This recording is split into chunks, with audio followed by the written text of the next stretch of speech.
Hello guys! Welcome back to Not Just Mecha. It's Marco here, and today we are going to train with the help of one of the greatest fantasy painters ever. Canvas painters sketch, illustrators do thumbnails, concept artists do studies, architects do mock-ups, and miniature painters? Well, we just paint the final competition model and pray, of course. This is our tradition. This is our way.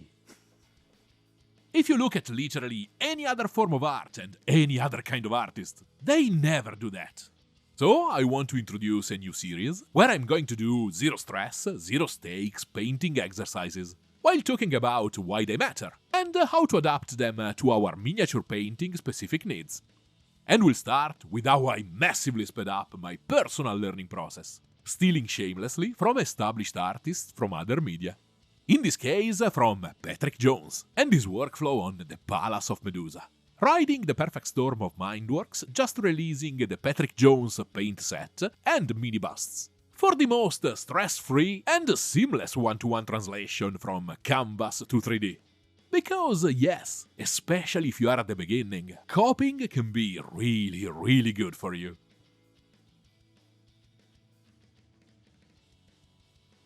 The beauty of this learning path is that there's a massive amount of academic and institutional knowledge that's extremely easy to access. Because, you know, a couple of millennia of art history is definitely not a niche thing.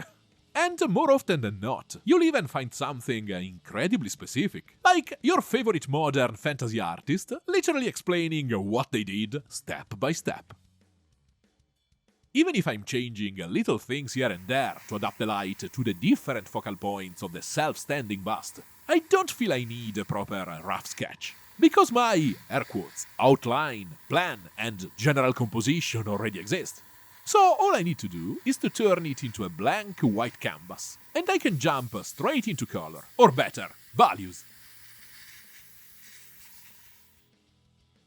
Because yes, I'm using color, but what I'm really doing is defining the general direction of the two main lights of the scene, and as a consequence, the main blocks they create as they touch and envelop the masses of the figure. The warm brown, amber sepia tone breaks the dead monotony and the passive desaturating effect of the white canvas, but it's applied as a transparent to semi-transparent layer to preserve a lot of the original luminosity. What I'm practically doing is painting the shadows of those virtual lights, so the original white is precious, because it's the only real source of luminosity I have at this stage. The final scene has a strong cold component in the light coming from the back right side, but frontally everything will be quite warm. And on top of that, there's the living, inviting warmth intrinsic to the character itself. That's why this classic orangey-brown underpainting ticks all the boxes needed to make the scene work.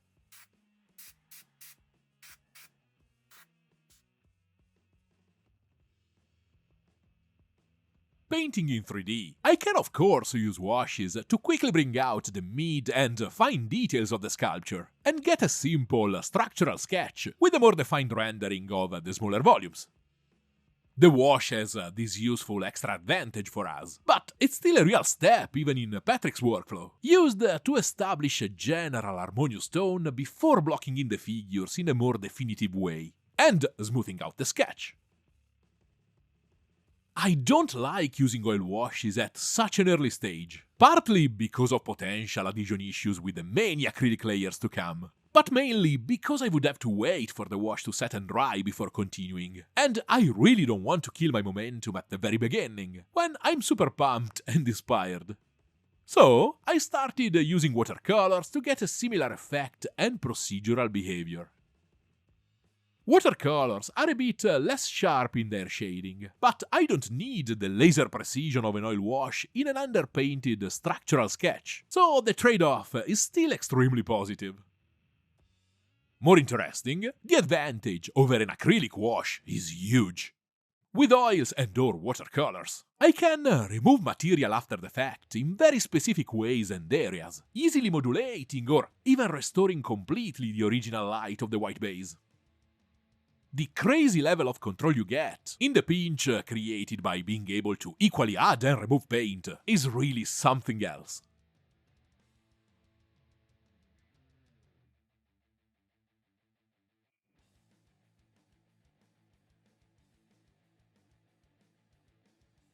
I seal this stage with a coat of varnish to lock the watercolors in place, and then I move on to another neat trick. Problem. Technically, in terms of pure values and structural information, I'm at the same stage of development as the original painting. But because I'm using different media, I don't have on the skin all that beautiful, organic, random underpainted noise and the richness of oil paints on canvas. Solution. Add it to the model with a brute force approach. In this case, I use again watercolors to do a bit of airbrush stippling.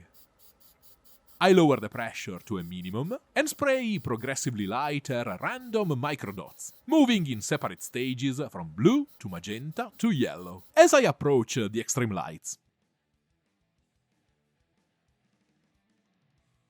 This is the perfect moment to introduce a super important concept that, thanks to all this stealing from other media, has become a core part of my painting mindset and philosophy.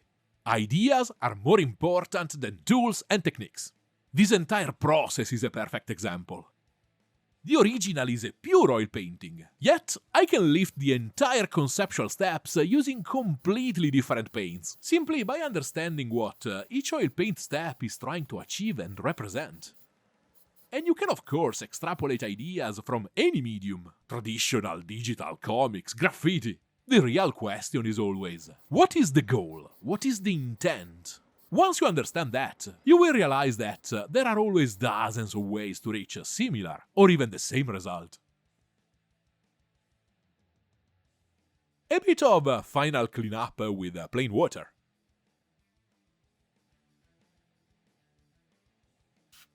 And the gentle pass of pure white brings me finally back into the same visual ballpark as the original.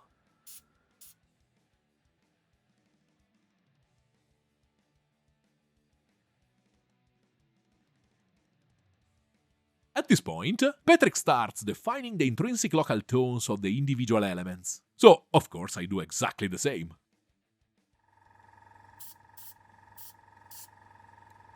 Yellow for the gold parts.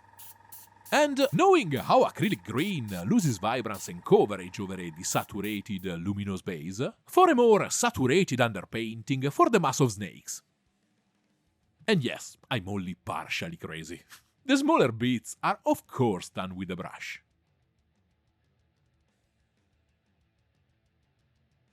I move a tiny bit away from the original on the fabric, where I use an intermediate blue-violet.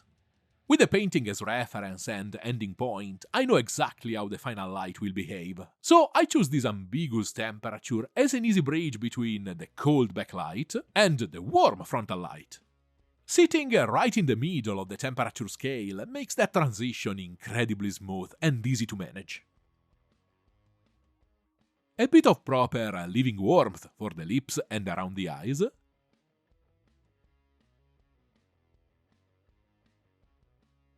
And I can start locking in the general green for the big mass of snakes.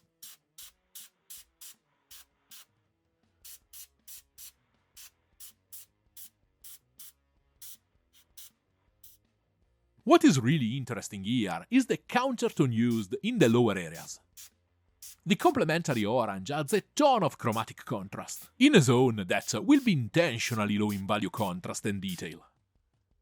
I want this whole block to feel amorphous. You know, it's a mass of snakes in shadow.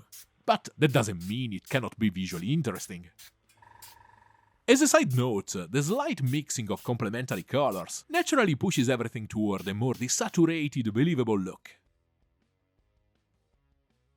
With the basic local tones in place, I can fully commit to the cold blue turquoise moonlight coming from, at least in my version without a backdrop, an imaginary off-frame window.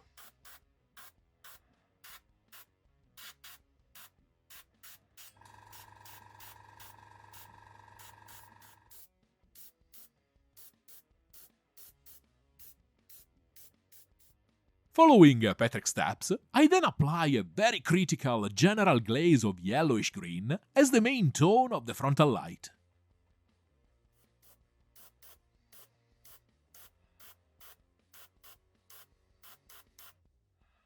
This page, it's literally where I first understood that I can procedurally separate local colors and environmental lighting into independent stages.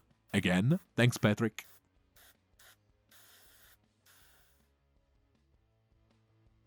But, as much as I love airbrushing, this process is again brutally exposing its main weakness, a dramatic lack of texture. On the column, it becomes completely unbearable at this point. So I quickly paint a simple marble effect using acrylics and an old watercolor trick. Late disclaimer. This exercise is mainly about understanding the broader steps, high intensity values, color scheme, and tonal mood. This is not the most advanced or sophisticated way to paint marble, but honestly, it does the job, and it's great for gaming models and bases. I heavily dilute acrylics with plain water to maximize the coffee stain effect, and I apply the mix in thick, wobbly lines. And I let the pigments move and fix themselves on the perimeter of the brushstrokes. The automatic different levels of overlap transparency and a bit of randomness coming from the surface tension of water do all the heavy lifting. The subtle, interesting part is the angle of those lines, which I use as a directional device to guide the viewer's attention toward the character, and on the face in particular. After adding a gentle magical glow in and around the eyes,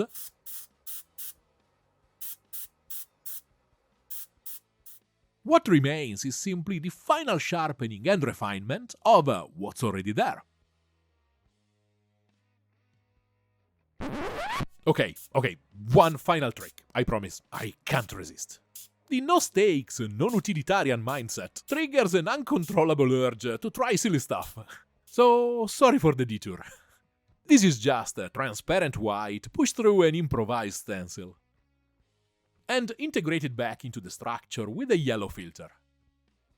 In the end, I think it's important to show that you can always add and change things on the fly. The best plan is the one you can constantly adapt and improve. Or maybe I'm trying to find meaning after the fact. I wanted to try something, okay?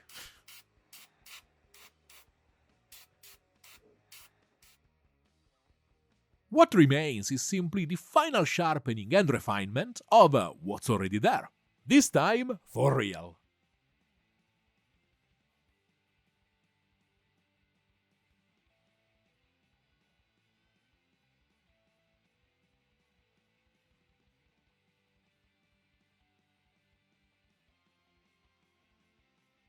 Using only the few but very specific tones of the set, I'm compensating for the lack of textures with a loose pass of fine stippling, focusing the application on the intermediate lights and shadows of the sharper details of face and general main view.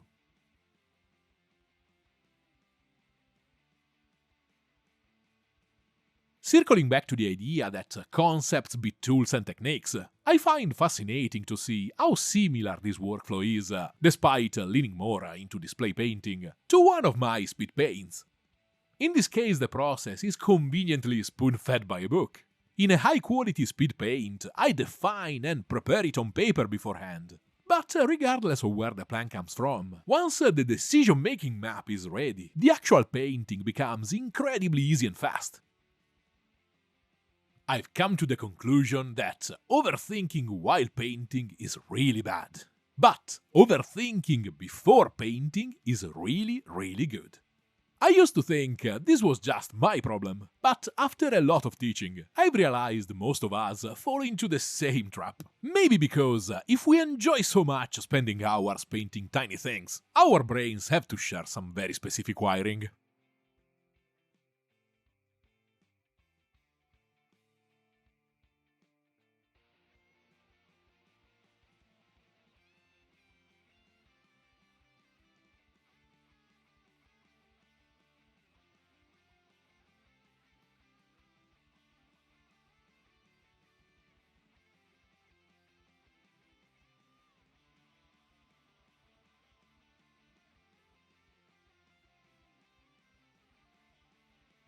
And here is the final result. A solid day of solid fun on a model that, especially in the optic of display painting, could obviously be a million times better, and that will never leave the studio. But that is not the point. If you think creating something purely for practice, accepting its ugly and weak part is hard, try doing that and then posting the whole thing on the internet. Psychologically, that was crushing. But I really want to bring this conversation and this more artistic mindset into the spotlight, and that means I have to lead by example. If you like this video, give it a like and subscribe. Remember that you can ask me anything down below with a comment, you can follow my projects during the week using one of my socials, or watch me painting live on Twitch. Check the schedule of the streams on the Twitch homepage. And if you want to support my work, check my Patreon page and join the community, or maybe ask for a commission. See you next week, guys!